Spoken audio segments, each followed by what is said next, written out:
ಹರಿಕಥಾಮೃತ ಸಾರ ಗುರುಗಳ ಕರುಣದಿಂದ ಪನಿತು ಪೇಳುವೆ ಪರಮ ಭಗವದ್ಭಕ್ತರಿದನಾದರದಿ ಕೇಳುವುದು. ಕಡು ಕರುಣಿ ನೀನೆಂದರಿದು ಹೇರುಡಲ ನಮಿಸುವೆ ನಿನ್ನಡಿಗೆ ಬೆಂಬಿಡದೆ ಪಾಲಿಸು ಪರಮ ಕರುಣ ಸಿಂಧು ಎಂದೆಂದು. ನಡು ನಡುವೆ ಬರುತ್ತೆಪ್ಪ ವಿಘ್ನವ ತಡೆದು ಭಗವನ್ನಾಮ ಕೀರ್ತನೆ ನುಡಿದು ನುಡಿಸೆನ್ನಿಂದ ಪ್ರತಿ ದಿವಸದಲ್ಲಿ ಮರೆಯದಲೇ. ಭೋಜನ ರಸಿವ ಸಂಸಾರದಲ್ಲಿ 25ನೇ ಪದ್ಯ. ಗಣನೆ ಇಲ್ಲದ ಪರಮ ಸುಖ ಸದ್ಗುಣ ಗಣಗಳ ಲೇಷ ಲೇಷಕ್ಕೆ ಎಣೆಯನಿಸುವುದರ ಮಾಬ್ಜಭವ ಶಕ್ರಾದಿಗಳ ಸುಖವು. ಉಣುತುಣುತ ಮೈ ಮರೆದು ಕೃಷ್ಣಾರ್ಪಣ ಮೆನಲು ಕೈ ಕೊಂಬನರ್ಭಕ ಜನನಿ ಭೋಜನ ಸಮಯದಲ್ಲಿ ಕೈ ಬೊಡ್ಡು ಒಂದದಲೇ.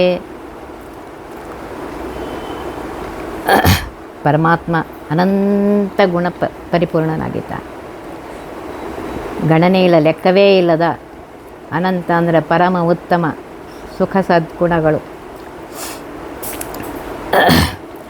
ಉತ್ಕೃಷ್ಟವಾದ ನಿರ್ದೋಷವಾದ ಜ್ಞಾನಾದಿ ಅನಂತ ಸದ್ಗುಣಗಳ ಸಮೂಹವುಳ್ಳ ಪರಮಾತ್ಮನ ಸದ್ಗುಣಗಳ ಲೇಷ ಲೇಷಕ್ಕೆ ಸ್ವಲ್ಪದರಲ್ಲಿಯೂ ಸ್ವಲ್ಪವನ್ನೂ ಸಹ ಅನಂತ ಕೋಟ್ಯಾಂಶದಲ್ಲಿ ಒಂದು ಅಂಶವನ್ನಾದರೂ ರಮಾಬ್ಜಭವ ಶಕ್ರಾದಿಗಳ ಸುಖವು ಎಣೆಯನಿಸದು. ರಮಾ ಬ್ರಹ್ಮ ರುದ್ರ ಇಂದ್ರಾದಿಗಳ ಸುಖವು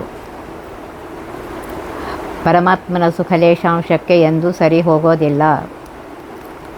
ಇಂತಹ ಸುಖಪೂರ್ಣ ಜ್ಞಾನಾನಂದಾದಿಪೂರ್ಣನಾದ ಪರಮಾತ್ಮ ನಿತ್ಯ ತೃಪ್ತನಾದ ಪರಮಾತ್ಮನಿಗೆ ಉಣುತುಣುತ್ತ ತುತ್ತುಗಳನ್ನು ತೆಗೆದುಕೊಳ್ಳುತ್ತಾ ಅಚ್ಯುತಾನಂತ ಗೋವಿಂದ ಎಂದು ಸ್ಮರಣೆ ಮಾಡುತ್ತಾ ಪರಮಾತ್ಮ ನೀನೇ ಕೊಟ್ಟದ್ದು ನಿನಗೇ ಸಮರ್ಪಿತವಾಗಲಿ ಅಂಥೇಳಿ ಮೈಮರೆದು ಪರಮ ಭಕ್ತಿಯಿಂದ ಪರಮಾತ್ಮನ ಪಾದದಲ್ಲಿ ಮನಸ್ಸನ್ನು ಇಟ್ಟು ಶ್ರೀಹರೇ ಕೃಷ್ಣ ನಿನಗೆ ಅರ್ಪಿತವಾಗಲಿ ಎಂದು ಜ್ಞಾನಪೂರ್ವಕವಾಗಿ ಕೊಡಲು ಅರ್ಭಕ ಮಗುವು ಜನನಿ ಭೋಜನ ಕಾಲದಲ್ಲಿ ತಾಯಿ ತಾನು ಊಟ ಮಾಡುವ ಕಾಲದಲ್ಲಿ ಪ್ರೀತಿಯಿಂದ ಕರೆದರೆ ಮಗು ಓಡಿ ಹೋಗಿ ಬೇಗ ಓಡಿ ಹೋಗಿ ಬಾಯಿ ತೆರೆದು ತುತ್ತು ಸ್ವೀಕರಿಸುವಂತೆ ಪರಮಾತ್ಮ ಸ್ವೀಕಾರ ಮಾಡ್ತಾನೆ ಅಂತ ಹೇಳ್ತಾ ಇದ್ದಾರೆ.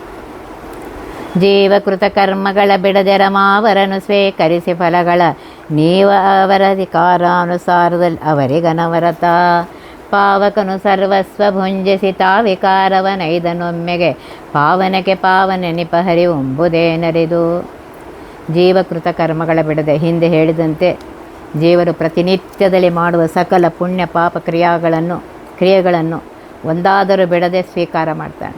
ಆದರೆ ಫಲಗಳನ್ನು ತ್ರಿವಿಧ ಜೀವರ ಅಧಿಕಾರಾನುಸಾರವಾಗಿ ಆ ಜೀವರ ಯೋಗ್ಯತೆಗನುಸಾರವಾಗಿ ಅವರ ಸ್ವಭಾವಕ್ಕನುಸಾರವಾಗಿ ಫಲಗಳನ್ನು ಅನವರತ ಇವನು ನಿತ್ಯದಲ್ಲಿ ಕೊಡ್ತಾನೆ. ಹೇಗೆಂದರೆ ಪಾವಕ ಅಗ್ನಿಯಲ್ಲಿ ಮೇದ್ಯ ಪದಾರ್ಥಗಳನ್ನು ಹಾಕಲು ಎಲ್ಲವನ್ನು ದಹಿಸಿ ಆ ರಸಭೋಜನ ಮಾಡಿದರೂ ಅಗ್ನಿಗೆ ಹೇಗೆ ಯಾವ ವಿಕಾರ ಪಾಪ ಪುಣ್ಯವಿಲ್ಲವೋ ಅದರಂತೆ ಪಾವನಕ್ಕೆ ಪಾವನ ನೆಪ ಪವಿತ್ರರಿಗೆಲ್ಲರಿಗೂ ಪವಿತ್ರರನ್ನಾಗಿ ಮಾಡುವಂತಹ ಪವಿತ್ರರಲ್ಲಿ ಪಾವಿತ್ರ್ಯವನ್ನು ಇಡುವ ಪರಮಾತ್ಮ ಸರ್ವ ಪಾಪ ಪುಣ್ಯಗಳನ್ನು ಉಂಬುದೇನು ಸ್ವೀಕರಿಸ್ತಾನೆಂಬುದು ಏನು ಆಶ್ಚರ್ಯ ಅಂತ ಹೇಳ್ತಾರೆ. ಸ್ವೀಕರಿಸ್ತಾನೆಂಬ ಸುಜ್ಞಾನದಿಂದ ಯಾವಾಗಲೂ ಪರಮಾತ್ಮನ ಕರ್ತೃತ್ವದ ಅನುಸಂಧಾನವನ್ನು ಮಾಡಿ ಅವನಿಗೆ ಅರ್ಪಿಸಬೇಕು ಅಂತ ಹೇಳ್ತಾರೆ.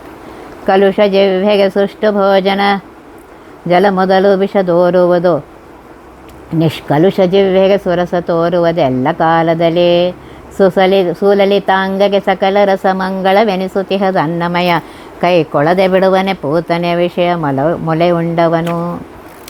ಕಲುಷ ಜಿಹ್ವೆಗೆ ಜ್ವರ ಮೊದಲಾದ ರೋಗದಿಂದ ನಾಲಿಗೆ ಕಹಿಯಾಗಿರುವಾಗ ಆ ವಿಷಯುಕ್ತ ನಾಲಿಗೆಗೆ ಸುಷ್ಟು ಭೋಜನ ಅಂದರೆ ರುಚಿಕರವಾದ ಭೋಜನವು ಅಂದರೆ ಉಣ್ಣುವಂತಹ ಅನ್ನ ನೀರು ಮೊದಲಾದವುಗಳು ವಿಷದೋರುವುದು ಅಂದರೆ ಕಹಿ ಅನಿಸುತ್ತೆ. ಆದರೆ ಜ್ವರ ಪಿತ್ತಾದಿ ರೋಗವಿಲ್ಲದೆ ಇರುವವರ ನಿಷ್ಕಲುಷ ಜಿಹ್ವೆಗೆ ದೋಷವಿರದೇ ಇದ್ದ ಆ ನಾಲಿಗೆಗೆ ಸುರಸ ಒಳ್ಳೆ ರುಚಿಕರವೆನಿಸುತ್ತದೆ.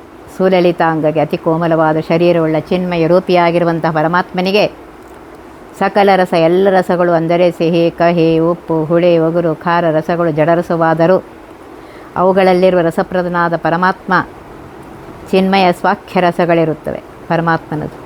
ಇಂತಹ ಮಂಗಳ ರಸವನ್ನು ಭೋಜನ ಮಾಡುವ ಪರಮಾತ್ಮನು ಅನಿರುದ್ಧನಾಗಿ ಅನ್ನಮಯ ಅಂತ ಅನಿಸ್ಕೊಳ್ತಾನೆ.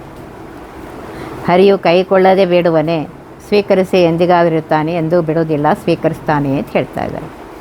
ಪೂತನೆಯ ಮೊಲೆಯನ್ನುಂಡು ವಿಷ ಮೊಲೆಯನು ಪೂತನ ರಾಕ್ಷಸಿಯ ಮೊಲೆಯಲ್ಲಿದ್ದ ವಿಷ ಹಾಲನ್ನು ಉಂಡು ಆ ವಿಷದಿಂದ ಕೃಷ್ಣನಿಗೇನಾದರೂ ವಿಕಾರ ಆಯ್ತೇನು? ಸರ್ವಥಾ ಇಲ್ಲ. ಪೇಳಲೇನು ಸಮೀರ ದೇವನು ಕಾಳಕೂಟವನುಂಡು ಲೋಕವ ಪಾಲಿಸುವ ತದ್ದಾಸನೋರ್ವನು ಅಮೃತ ನೆನೆಸಿದನು. ಶ್ರೀಲಕುಮಿ ವಲ್ಲಭ ಶುಭಾಶುಭ ಜಾಲ ಕರ್ಮಗಳುಂಬನು ಪಚಯ ದೇಳಿಗೆಗಳಿಗೆ ಇಲ್ಲವೆಂದು ಸ್ವರಸಗಳ ಬಿಟ್ಟು. ಏನು ಹೇಳಿ, ಪರಮಾತ್ಮನ ದಾಸರಾಗಿರುವಂತಹ ಸಮೀರದೇ ವಾಯುದೇವರು ಸಮುದ್ರ ಮಥನ ಕಾಲದಲ್ಲಿ ಉದ್ಭವಿಸಿದಂತಹ ಕಾಳಕೂಟ ವಿಷ, ಅತಿ ಪ್ರಖರವಾದ ವಿಷವನ್ನು ಪರಮಾತ್ಮನ ಆಜ್ಞೆಯಿಂದ ಉಂಡು ಊಟ ಮಾಡಿ ನುಂಗಿ ನೆಕ್ಕಿ ಜೀರ್ಣಿಸಿಕೊಂಡು ಸಕಲ ಲೋಕಗಳಲ್ಲಿ ಜನರನ್ನು ರಕ್ಷಿಸಿದರು. ಆ ಕಾಳಕೂಟ ವಿಷಪಾನ ಮಾಡಿದ್ದಕ್ಕೆ ವಾಯುವಿಗೆ ಯಾವ ವಿಕಾರವೂ ಆಗಲಿಲ್ಲ. ಈ ವಾಯುದೇವರು ವಿಷಪಾನ ಮಾಡಿ ದಕ್ಕಿಸಿಕೊಂಡು ಮೃತರಹಿತರೆಂದು ಕರೆಸಿಕೊಂಡರು. ಅಂದ ಮೇಲೆ ಶ್ರೀಲಕ್ಷ್ಮೀ ಲಕ್ಷ್ಮೀದೇವಿಯರ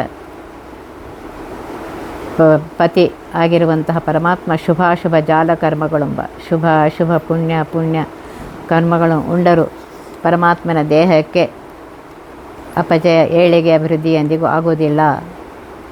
ಕಾರಣವೇನೆಂದರೆ ಜಡರಸ ಭೋಕ್ತರನು ಪರಮಾತ್ಮ ಅಲ್ಲ, ಎಲ್ಲ ರಸಗಳಲ್ಲಿರುವ ತನ್ನ ಸ್ವಾಖ್ಯರಸವನ್ನು ಸ್ವೀಕಾರ ಮಾಡ್ತಾನೆ. ಈ ಪರಿಯಲಚ್ಯುತನ ತತ್ತದ್ರೂಪ ತನ್ನಾಮಗಳ ಸಲೆ ನಾನಾ ಪದಾರ್ಥದೆ ನೆನೆದು ಭುಂಜಿಸುತ್ತಲಿರು ವಿಷಯ ಪ್ರಾಪಕ ಸ್ಥಾಪಕ ನಿಯಾಮಕ ವ್ಯಾಪಕನು ಎಂದರೆದು ನೀ ನಿರ್ಲೇಪನಾಗಿರು ಪುಣ್ಯ ಪಾಪಕರ ಅರ್ಪಿಸವನಡಿಗೆ. ಈ ಪರಿಯಲ್ಲಿ ಅಚ್ಯುತನ ಹಿಂದೆ ಹೇಳಿದ ಪ್ರಕಾರ ಜೀವನಿಂದ ಯಾವಾಗಲೂ ಚ್ಯುತನಾಗದೆ ಅಗಲದೇ ಇರುವಂತಹ ಬಿಂಬರೂಪಿಯಾಗಿರುವಂತಹ ಪರಮಾತ್ಮನ ಕಾಲರೂಪಿಯಾಗಿ ಪದಾರ್ಥ ರೂಪ ತನ್ನಾಮಗಳಿಂದ ಇರುವಂತಹ ಆ ಭಗವದ್ ರೂಪಗಳನ್ನು ನೆನೆದು ಕಾಲಕಾಲಕ್ಕೆ ಚಿಂತಿಸುತ್ತಾ ಭುಂಜಿಸುತ್ತಿರು ಅಂತ ಹೇಳ್ತಾ ಇದ್ದಾರೆ. ವಿಷಯ ಪರಮಾತ್ಮನು ಯಾವ ಕಾಲಕ್ಕೆ ಏನೇನು ಕೊಡುವನೋ ಆ ವಿಷಯಗಳನ್ನು ಕರ್ಮಜನ್ಯ ಫಲರಹಿತನಾಗಿ ಇಂದ್ರಿಯ ಸುಖ ಮಾತ್ರಕ್ಕಲ್ಲದೆ ಭಗವಂತನು ಪ್ರೇರಿಸಿದಂತೆ ಆಯಾ ವಿಷಯಗಳನ್ನು ಭುಂಜಿಸುತ್ತಾ ಇರು ಅಂತ ಹೇಳ್ತಾ ಇದ್ದಾರೆ. ಸಕಲ ಕ್ರಿಯೆಗಳನ್ನು ನಿತ್ಯ ಮಾಡುತ್ತಲೇ ಇರಬೇಕು. ಪರಮಾತ್ಮನೇ ಪ್ರಾಪಕ ತಂದು ಕೊಡುವವನು ಅವನೇ, ಸ್ಥಾಪಕ ಅಂದರೆ ಸ್ಥಾಪಿಸುವನು ಅವನೇ, ನಿಯಾಮಕ ಅಂದರೆ ನಿಯಮನ ಮಾಡುವನು ಅವನೇ, ವ್ಯಾಪಕ ಅಂದರೆ ಸಕಲ ವಸ್ತುಗಳಲ್ಲಿ ವ್ಯಾಪ್ತನಾದವನು ಅವನೇ. ಈ ವಿಧವಾದ ಪರಮಾತ್ಮನ ಶಕ್ತಿಯನ್ನು ತಿಳಿದುಕೊಂಡು ಅವನೇ ಸರ್ವಕರ್ತ ಕಾರ್ಯತ ಎಂದು ಆ ಪರಮಾತ್ಮನ ತಿಳಿದುಕೊಂಡು ವಿಷಯ ಭೋಜನವನ್ನು ಮಾಡುತ್ತಾ ಸರ್ವವನ್ನು ಪರಮಾತ್ಮನ ಪಾದಗಳಿಗೆ ಅರ್ಪಿಸುತ್ತಾ ನೀನು ನಿರ್ಲೇಪನಾಗಿರು ಭಗವಂತನೇ ಸಕಲ ಕರ್ತ ಎಂಬ ಶುದ್ಧ ಜ್ಞಾನದಿಂದ ಆ ಪರಮಾತ್ಮನ ಪಾದಕ್ಕೆ ಅರ್ಪಿಸ್ತಾ ಇರು. ಆವಾಗ ಯಾವ ಪುಣ್ಯ ಪಾಪಗಳು ಹತ್ತುವುದಿಲ್ಲ ಅಂತ ಹೇಳ್ತಾರೆ. ನೀರಿನೊಳಗೆ ಕಮಲ ಇದ್ದಾಗ ನೀರು ತಗಲದಂತೆ ಹೇಗಿರುವುದು ಹಾಗೆ ಅಂತ ಹೇಳ್ತಾ ಇದ್ದಾರೆ. 5,89,705 ರೂಪವ ಧರಿಸಿ ಭೋಕ್ತೃಗ ಭೋಜ್ಯನೆಂದೆನಿಸೆ ಶ್ರೀಧರ ದುರ್ಗಾರಮಣ ಪಾದಾದಿಶಿರ ಪರ್ಯಂತ ವ್ಯಾಪಿಸಿ ಕಾದುಕೊಂಡಿಹ ಸಂತತ ಜಗನ್ನಾಥ ವಿಠ್ಠಲನು. ಇಲ್ಲಿ ಹೇಳ್ತಾ ಇದ್ದಾರೆ ಪರಮಾತ್ಮ ತಾನೇ 5,89,705 ರೂಪಗಳನ್ನು ಧರಿಸಿ ಹಿಂದೆ ಹೇಳಿದ್ದಾರೆ ಪದ್ಯದಲ್ಲಿ 14, 15, 16 ಅನಿರುದ್ಧ ರೂಪಗಳ ವಿವರವನ್ನು. ಅನ್ನ ಪ್ರಾಣ ಮನೋಮಯ ವಿಜ್ಞಾನಮಯ ಆನಂದಮಯ ಕೋಶಗಳಲ್ಲಿ ಇದ್ದು ಒಟ್ಟಿಗೆ 5,89,705 ರೂಪಗಳನ್ನು ಧಾರಣ ಮಾಡಿ ಭೋಕ್ತೃ ಅಂದರೆ ಉಣ್ಣುವವರಲ್ಲಿ, ಭೋಜ್ಯ ಅಂದರೆ ಉಣ್ಣತಕ್ಕ ಪದಾರ್ಥಗಳಲ್ಲಿ, ಭೋಕ್ತೃ ಭೋಜ್ಯ ಅಂತ ತಾನೇ ಕರೆಸಿಕೊಳ್ಳುತ್ತಾ ಶ್ರೀದೇವಿ, ಧರ ಅಂದರೆ ಭೂದೇವಿ, ದುರ್ಗಾದೇವಿ, ತ್ರಿಗುಣ ನಿಯಾಮಕ ಶ್ರೀ ಲಕ್ಷ್ಮೀ ರಮಣನು ಪಂಚಕೋಶಗಳಲ್ಲಿ ಅಲ್ಲದೆ ಪಾದ ಆದಾರಂಭಿಸಿ ಶಿರದ ಪರ್ಯಂತರ ವ್ಯಾಪ್ತನಾಗಿ ಇದ್ದು ಸಂತತ ನಿರಂತರದಲ್ಲಿ ಶ್ರೀ ಜಗನ್ನಾಥ ವಿಠ್ಠಲ ಜಗತ್ತಿಗೆ ಸ್ವಾಮಿಯಾಗಿರುವಂತಹ ಶ್ರೀ ಸಮೇತ ಜಗತ್ತಿಗೆ ಸ್ವಾಮಿಯಾಗಿರುವಂತಹ ಪರಮಾತ್ಮ ಅಜ್ಞಾನಿಗೆ ಜ್ಞಾನವನ್ನು ಕೊಟ್ಟು ಕಾದುಕೊಂಡಿಹನು ರಕ್ಷಣೆ ಮಾಡ್ತಾ ಇದ್ದಾನೆ ಅಂತ ಹೇಳಿ ಈ ಸಂಧಿಯನ್ನು ಮುಗಿಸ್ತಾ ಇದ್ದಾರೆ.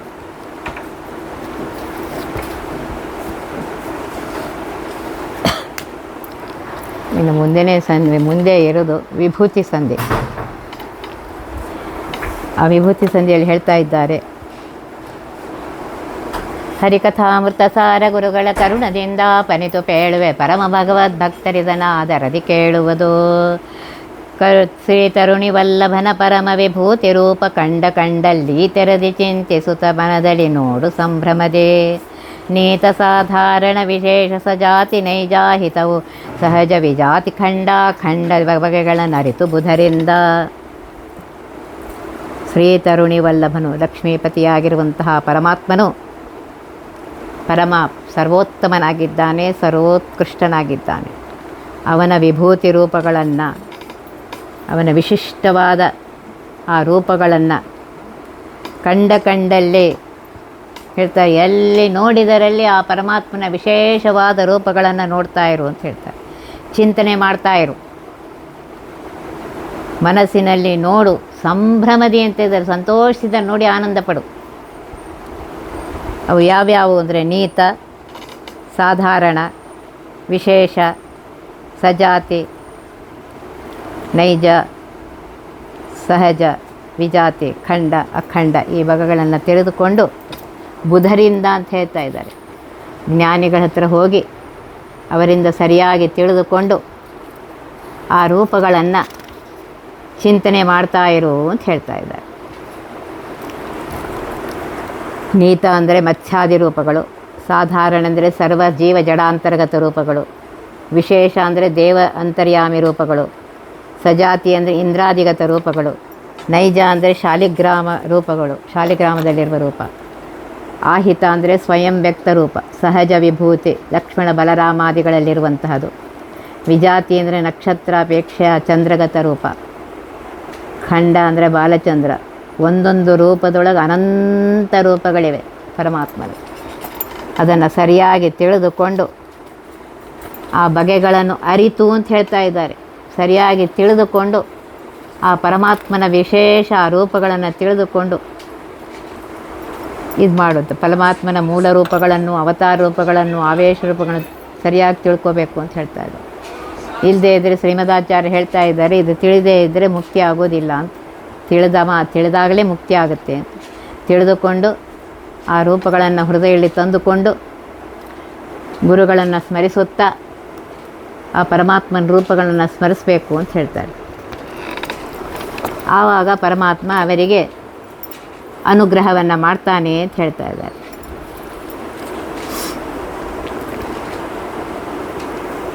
ಮತ್ತು ಹೇಳ್ತಾ ಇದ್ದಾರೆ, ನೀತ ಅಂತಂದರೆ ತನ್ನಿಂದ ಬೇರೆಯಾಗದೆ, ಮೂಲ ರೂಪದಿಂದ ಬೇರೆಯಾಗದೇ ಇರುವಂತಹ ರೂಪಗಳು ಅಂದರೆ ಮತ್ಸ್ಯ, ವರಾಹ ಇತ್ಯಾದಿಗಳು. ಸರ್ವಜೀವರಲ್ಲಿ ಜಡಗಳಲ್ಲಿರುವಂತಹ ರೂಪಕ್ಕೆ ಸಾಧಾರಣ ಅಂತ ಕರೀತಾರೆ. ಬ್ರಹ್ಮ ಮುಂತಾದರಲ್ಲಿರುವುದಕ್ಕೆ ವಿಶೇಷ ಅಂತ ಕರೀತಾರೆ ಆ ವಿಭೂತಿಗೆ.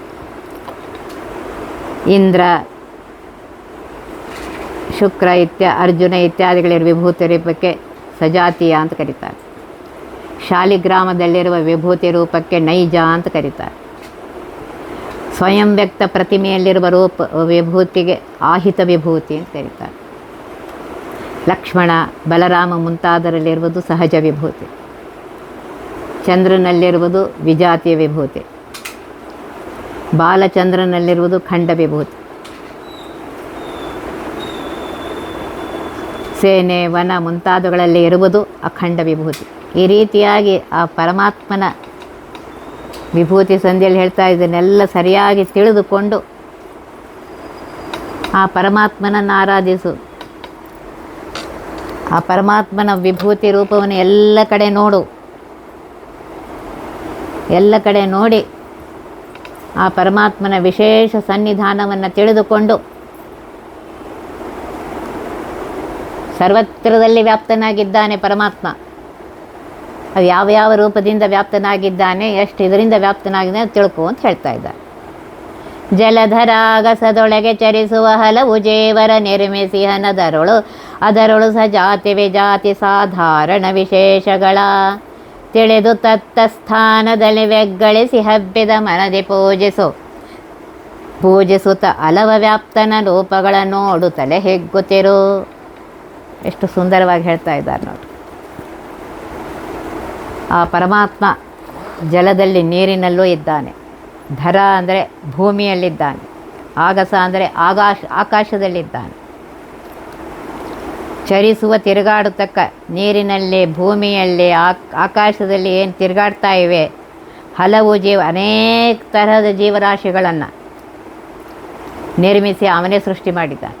ನೀರಿನಲ್ಲಿರುವ ಪ್ರಾಣಿಗಳನ್ನು ಅವನೇ ಸೃಷ್ಟಿ ಮಾಡಿದ್ದಾನೆ, ಭೂಮಿಯಲ್ಲಿರುವ ಪ್ರಾಣಿಗಳನ್ನು ಅವನೇ ಸೃಷ್ಟಿ ಮಾಡಿದ್ದಾನೆ, ಆಕಾಶದಲ್ಲಿ ಚಲಿಸುವಂತಹ ಪ್ರಾಣಿಗಳನ್ನು ಅವನೇ ಸೃಷ್ಟಿ ಮಾಡಿದ್ದಾನೆ. ಈ 3 ಬಗೆಯ ಜೀವರಲ್ಲಿ ಜಲದಲ್ಲಿ ಹುಟ್ಟಿದವು ಸಜಾತಿ, ಇದೇ ಜಲದಲ್ಲಿ ಬೇರೆ ಬೇರೆ ಯೋನಿಗಳಲ್ಲಿ ಹುಟ್ಟಿದವು ವಿಜಾತಿ ರೂಪ ಅಂತ ಅನಿಸ್ಕೊತ್ತೆ. ಈ ರೀತಿಯಾಗಿ ಪರಮಾತ್ಮ ಇವುಗಳೊಳಗೆ ಇದ್ದಾನೆ. ಅವುಗಳ ದೇಹ, ಬಲ ಇತ್ಯಾದಿ ಪ್ರಾಣಿಗಳ ವಿಶೇಷತೆಯನ್ನು ಅವನೇ ಕೊಟ್ಟಿದ್ದ. ಇದರಂತೆ ಭೂಮಿಯಲ್ಲಿ ಹುಟ್ಟಿದವರು 4 ಪ್ರಕಾರ, ಆಕಾಶದಲ್ಲಿ ಚರಿಸುವ ಜೀವರಂತೆ ಮೇಲಿನಂತೆ 4 ವಿಧ. ಎಲ್ಲ ಜೀವರಲ್ಲಿ ತತ್ವಾಭಿಮಾನಿ ದೇವತೆಗಳ ವಿಶೇಷ ರೂಪ. ಆಯಾ ಸ್ಥಾನದಲ್ಲಿ ಪರಮಾತ್ಮನ 4 ವಿಧ ರೂಪಗಳನ್ನು ತಿಳಿದುಕೊಂಡು ಬೆಗ್ಗಳಿಸಿ ಅಂತ ಹೇಳ್ತಾರೆ. ಆನಂದಯುಕ್ತವಾದ ಮನದಿಂದ, ಹಪ್ಪಿದ ಮನದಿ, ಸಂತೋಷದಿಂದ ಆ ಪರಮಾತ್ಮನ ವ್ಯಾಪ್ತಿ ವಿಭೂತಿಗಳಲ್ಲಿ ಮನಸ್ಸನ್ನು ಇಟ್ಟು ಹಲವ ಬಹುಪ್ರಕಾರ ವ್ಯಾಪ್ತನ ವಿಭೂತಿ ರೂಪದಿಂದ ವ್ಯಕ್ತರಾಗಿರುವ ಆ ರೂಪಗಳನ್ನು ನೋಡುತ್ತಾ ಪೂಜೆ ಮಾಡುತ್ತಾ ಹಿಗ್ಗುತ್ತಿರುವಂತಿದ್ದಾರೆ. ಆನಂದ ಪಡೋ,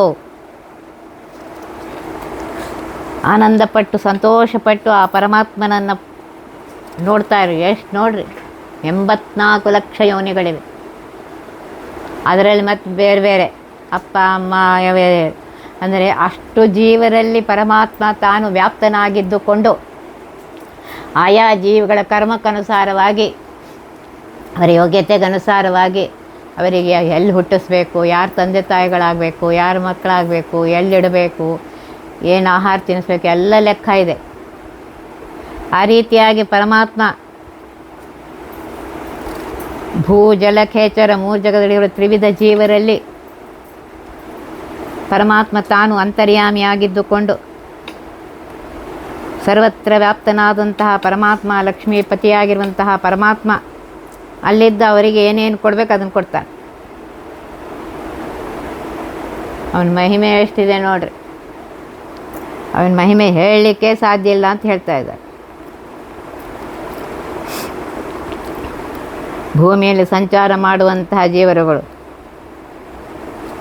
ಸ್ತ್ರೀಯರು, ಪುರುಷರು,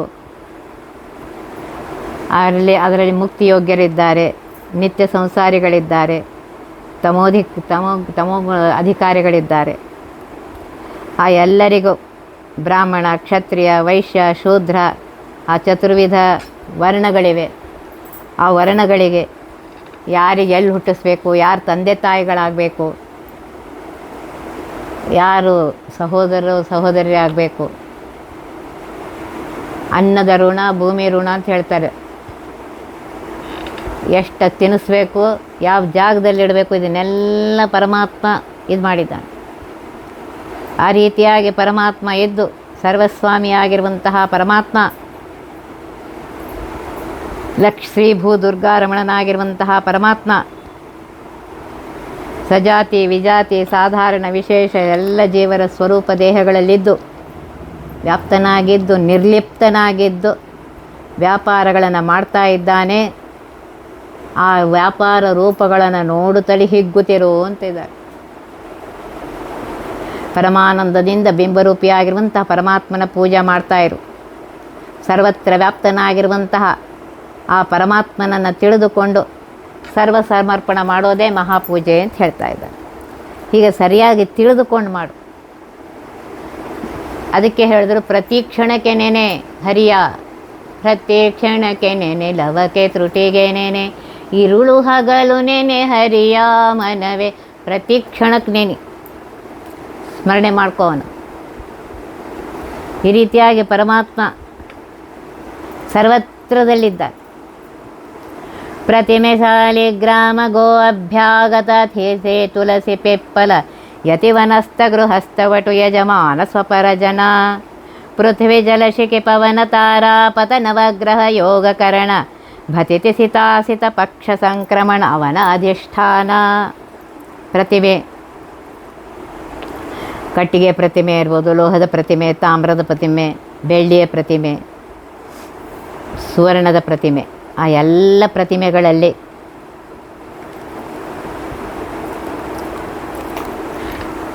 ಎಲ್ಲ ಮೂರ್ತಿಗಳಲ್ಲಿ ಗೋ ಪಶು ಜಾತಿಗಳಲ್ಲಿ ಅದರಲ್ಲಿ ಶ್ರೇಷ್ಠವಾದದ್ದು ಆಕಳು. ಅಭ್ಯಾಗತ, ತಾನಾಗಿ ಮನೆಗೆ ಬಂದಂತಹ ಅತಿಥಿಗೆ ಅಭ್ಯಾಗತ ಅಂತ ಕರೀತಾರೆ. ಅಂದರೆ ವೈಶ್ವದೇವ ಕಾಲಕ್ಕೆ ದೂರದಿಂದ ಶ್ರಮಪಟ್ಟು ಬಂದವರಿಗೆ ಅಭ್ಯಾಗತರಂದು ಅಂತ ಕರೀತಾರೆ. ಅತಿಥಿ ಎಂದರೆ ಔತಣ ಕೊಟ್ಟ ನಂತರ ಊಟದ ವೇಳೆಗೆ ಬರುವವರು ಅತಿಥಿಗಳು. ಶ್ರೀ ತುಳಸಿ ವೃಕ್ಷ, ಪಿಪ್ಪಲ ಅಂದರೆ ಅರಳಿ ಗಿಡ, ಮತ್ತು ಯತಿಗಳು, ವಾನಪ್ರಸ್ಥರು ಅಂದರೆ ಚೀನ ವಸ್ತ್ರದಿಂದಿದ್ದು ಗಡ್ಡೆ ಗೆಣಸು ತಿನ್ನುತ್ತಾ ಅಡವಿಯಲ್ಲಿರುವಂತಹ ತಪಸ್ವಿಗಳು, ಗೃಹಸ್ಥರು ಮನೆ ಮಾಡಿಕೊಂಡು ಸಂಸಾರದಲ್ಲಿರುವವರು, ವಟು ಅಂದರೆ ಬ್ರಹ್ಮಚಾರಿಗಳು, ತಮ್ಮ ಧರ್ಮದಲ್ಲಿರುವವರು, ತನ್ನವರು, ಪರಜನ ಎರಡನೇವರಾದ ಭಗವದ್ಭಕ್ತರು, ಇನ್ನು ಪಂಚಭೂತಾದಿ ಪೃಥ್ವಿ ಜಲ, ಅಗ್ನಿ, ವಾಯು, ಆಕಾಶ ಮತ್ತು ನವಗ್ರಹಗಳಾಗಿರುವ ಸೂರ್ಯ, ಚಂದ್ರ, ಮಂಗಳ, ಬುಧ, ಗುರು, ಶುಕ್ರ, ಶನಿ, ರಾಹು, ಕೇತು, ಈ 9 ಗ್ರಹಗಳಲ್ಲಿ, ಯೋಗ ಅಂದರೆ ವಿಷ್ಕಂಬಾದಿ ಯೋಗಗಳಲ್ಲಿ, ಕರ್ಣ ಅಂದರೆ ಭವಾದಿ ಕರ್ಣಗಳಲ್ಲಿ, ಅಂದರೆ ಅಶ್ವಿನ್ಯಾದಿ ನಕ್ಷತ್ರಗಳು, ತಿಥಿ ಅಂದರೆ ಪ್ರತಿಪದ ಎಂದು ಹಿಡ್ಕೊಂಡು ಹುಣ್ಣಿಮೆ ಅಮಾವಾಸ್ಯೆ ತನಕ 15 ತಿಥಿಗಳು, ಸಿತಪಕ್ಷ ಅಂದರೆ ಶುಕ್ಲಪಕ್ಷ, ಅಶಿತಪಕ್ಷ ಅಂದರೆ ಕೃಷ್ಣಪಕ್ಷ, ಸಂಕ್ರಮಣ ಅಂದರೆ 12 ಸಂಕ್ರಮಣಗಳು. ಇವೆಲ್ಲವೂ ಪರಮಾತ್ಮನಿಗೆ ಇರಲಿಕ್ಕೆ ಯೋಗ್ಯವಾದಂತಹ ಸ್ಥಳಗಳು ಅಂತ ಹೇಳ್ತಾ ಇದ್ದಾರೆ. ಇವೆಲ್ಲವೂ ಪರಮಾತ್ಮನ ಅಧಿಷ್ಠಾನವಾಗಿವೆ. ಆದರೆ ಇವೆಲ್ಲವುಗಳಲ್ಲಿ ಪರಮಾತ್ಮ ತಾನು ತನ್ನ ವಿಭೂತಿ ರೂಪಗಳನ್ನು ಇಟ್ಟಿದ್ದಾನೆ. ಇಟ್ಟು ಜೀವ ಜಡಗಳ ಕಾರ್ಯಪ್ರವೃತ್ತಿಯನ್ನು ಮಾಡಿಸ್ತಾನೆ. ಅದಕ್ಕೆ ಹೇಳಿದ ಅಧಿಷ್ಠಾನಗಳ ಭೇದ ತಿಳಿದು ಸಕಲ ವಿಧಿ ಭವಾದಿಗಳ ನೆನೆದು ಎಲ್ಲ ಮೊದಲು ಮಾಡಿ ಪುಷ್ಕರ ಪರ್ಯಂತ ಆ ಗೋಪಾಲದಾಸರು ಹಾಡು ಬರೆದಿದ್ದಾರೆ. ಆ ರೀತಿಯಾಗಿ ಆ ಪರಮಾತ್ಮನ ಚಿಂತನೆಯನ್ನು ಯಾವಾಗಲೂ ಮಾಡ್ತಾ ಇರು ಅಂತ ಹೇಳ್ತಾರೆ. ಎಲ್ಲ ಕಡೆಗೆ ಪರಮಾತ್ಮ ಇದ್ದಾನೆ. ಆ ವಿಭೂತಿ ರೂಪಗಳನ್ನು ತಿಳಿದು ಚಿಂತನೆ ಮಾಡ್ತಾ ಇರು. ಆ ಪರಮಾತ್ಮ ಎಲ್ಲ ಕಡೆಗೂ ಇದ್ದಾನೆ. ಅವನ ಸ್ಮರಣೆಯನ್ನು ಯಾವಾಗಲೂ ಮಾಡ್ತಾ ಇರು. ಪರಮಾತ್ಮನ ವಿಭೂತಿ ಸಂಧಿಯಲ್ಲಿ ಬಂದಿದೆ.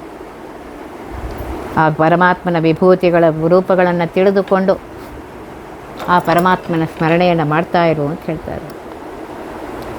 ಕಾದ ಕಾಂಚನದೊಳಗೆ ಶೋಭಿಪ ಆದಿತೇಯಾಸ್ಯನ ತೆರದಿ ಲಕ್ಷ್ಮೀಧವನು ಪ್ರತಿದಿನದ ಶಾಲಿಗ್ರಾಮದೊಳಗಿಪ್ಪ 5,000 ಮೇಲೆ 35,500 ರೂಪದಿ ಭೂಧರಗಳಭಿಮಾನಿ ದಿವಿಜರೊಳಿಪ್ಪ ಅನವರತ. ಕಾದ ಕಾಂಚನ ಅಂತ ಹೇಳ್ತಾ ಇದ್ದಾರೆ. ಅಕ್ಕಸಾಲಿಗ ಶುದ್ಧವಾದ ಬಂಗಾರವನ್ನು ಕಾಯಿಸಿದರೆ ಅಗ್ನಿಯು ಬಂಗಾರದಲ್ಲಿ ವ್ಯಾಪಿಸಿ ಒಳ್ಳೆ ಶುದ್ಧವಾದ ಆದಿತೇಯಾಸ್ಯ ಅದಿತಿ ದೇವಿಯ ಮಕ್ಕಳಾದ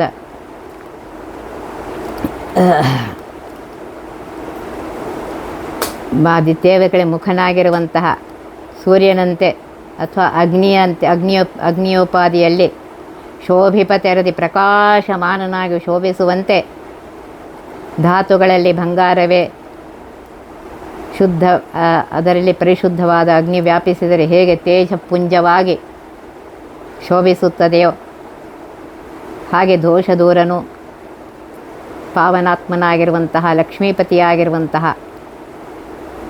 ಧನ ಸಂಪದ ಜ್ಞಾನ ಸಂಪದವಿಗೆ ಒಡೆಯಳಾಗಿರುವಂತಹ ಮಹಾಲಕ್ಷ್ಮೀ ದೇವಿಯ ಪತಿಯಾಗಿರುವಂತಹ ನಾರಾಯಣನು ಪ್ರತಿನಿತ್ಯದಲ್ಲಿ ಅಂದರೆ ಸದಾಕಾಲದಲ್ಲಿ ಶಾಲಿಗ್ರಾಮದೊಳಗಿದ್ದಾನೆ.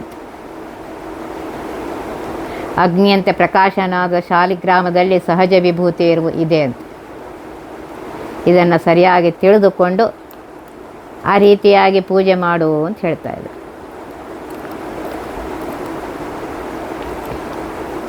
ಶಾಲಿಗ್ರಾಮದಲ್ಲಿ ಪರಮಾತ್ಮ 5,535 ರೂಪದಿಂದ ಇದ್ದಾನೆ. ಇದನ್ನು ತಿಳ್ಕೋಬೇಕು ಅಂತ ಹೇಳಿ ಶಾಲಿಗ್ರಾಮದಲ್ಲಿ ಪರಮಾತ್ಮ ನಿತ್ಯ ಸನ್ನಿಹಿತನಾಗಿದ್ದಾನೆ. ಆ ಸನ್ನಿಹಿತನಾಗಿರುವ ಪರಮಾತ್ಮನಿಗೆ ಗೋಳಕ ಚಿಂತನ ಆಹ್ವಾನಗಳಿಲ್ಲ ಅಂತ ಹೇಳ್ತಾರೆ.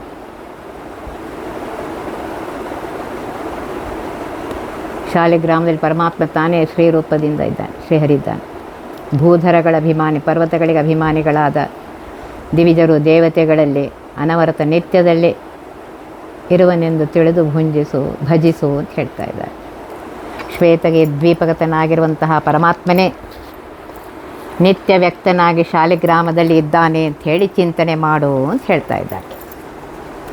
ಒತ್ತಿಬಹ ವಿಘ್ನಗಳ ಕಳೆದಪ ಮೃತ್ಯುವಿಗೆ ಮರೆ ಮಾಡಿ ಕಾಲನ ದೂತರಿಗೆ ಭೀಕರವ ಪುಟ್ಟಿಸಿ ಸಕಲ ಸಿದ್ಧಿಗಳ ಒತ್ತಿಗೊಳ್ಳಿಸಿವನರು ಹೇಕ್ಷಣ ನೃತ್ಯ ಮಾಡುವರವರ ಮನೆಯೊಳು ನಿತ್ಯ ಮಂಗಳ ಹರಿಕಥಾಮೃತ ಸಾರ ಪಠಿಸುವರ.